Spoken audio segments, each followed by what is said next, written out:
This is my childhood home. Got a lot of good memories, bad memories,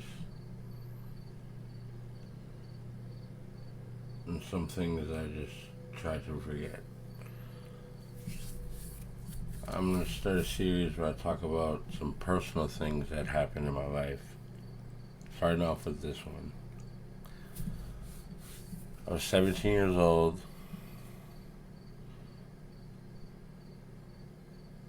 and my father had gone up north for a couple weeks to do a painting job.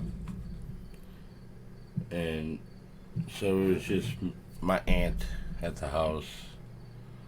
And one day I come home and there's some guy sitting in the living room. Turns out his name was Jason Behoff. He was 25 years old. And I don't know where my aunt met this guy, but she thought it'd be a great idea to rent out my dad's room while he was gone up north.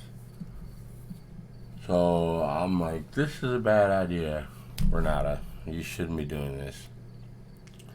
But flash forward, one day I'm coming home and my dad's friend stops over, and him and this guy Jason that my aunt let move in had a little confrontation in which dude had a panic attack, and we ended up having to call the ambulance and everything, and they took him away. Well, a few days later, my dad comes home from up north, and the guy that my aunt rented his room out is sleeping in his bed. I had happened to come in the house shortly before my dad got back, so I was able to de-escalate the situation because my dad wasn't too happy. Wasn't too happy with my aunt. Uh, Words were exchanged and everything. Cops got called. Everything was de-escalated. He continued to stay there and he slept on the couch. So this is probably 3-4 days after that. Me and a few of my friends are sitting in my bedroom. If you look at the picture of the house, the upstairs two windows, that was my aunt's room. You can see the little cutout on the side of the house. That was where the bathroom was. And my room was on the opposite side on the back of the house. So there's two rooms upstairs and a bathroom. Well, we're in my room, chilling, playing video games, doing whatever we do. I mean, 17 years old, skateboarder, was always skateboarding or doing dumb shit. But my aunt comes and knocks on my door, and she's like, Jason, can you come help me? I'm like, what? She was like, Jason is asleep in the bathroom on the toilet. Can you get him out the bathroom? I use the bathroom.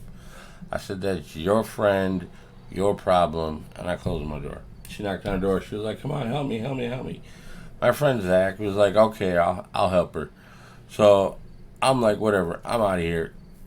Me and my other friends, we leave. My buddy Zach helps move move him with my aunt's help from the bathroom to her bedroom. This is like around 5:30 p.m. So I leave, I go skateboarding, and come back about 9:30, 10 o'clock. I get home in my living room downstairs. The living room was right when you walk in the front door. And my aunt comes downstairs. She's like, I think something's wrong with Jason. I was like, I don't care. But she finally convinced me to come upstairs. So I walk upstairs. This man's laying right where my buddy Zach and my aunt must have laid him, face first on the ground. I flip him over. His lips are blue, skin's all purple. He's dead. So we call 911. Cops come. Then the detectives come. They interrogate me, my aunt. My dad is asleep in his bedroom. My dad's bedroom was, if you could see, there's a middle window on the side of the house. My dad's room was right off the living room, right off the kitchen. But he's sleeping in bed. The cops come, they interrogate me in my kitchen, my aunt too. Coroner comes, they come and remove him from the property. So this all took probably between 9:30 and the last cop finally left my house probably about 4:30 in the morning. And no shit, you, not even a minute after the last officer walked out the house and all the fire trucks and cops drove away, I'm sitting in the living room trying to process everything that just took place. My dad wakes up, walks into the living room, and he's got a cup of milk in his hand, and he's like, "What's going on?" I was like, "You won't believe what just happened." I was like, "Jason's dead." He was like, "What?" I was like, "I swear to God." Keep in mind, my dad's sleeping this whole time this happened. There's dozens of people in and out of the house. They dropped this man down the stairs when the coroner was removing him from the house.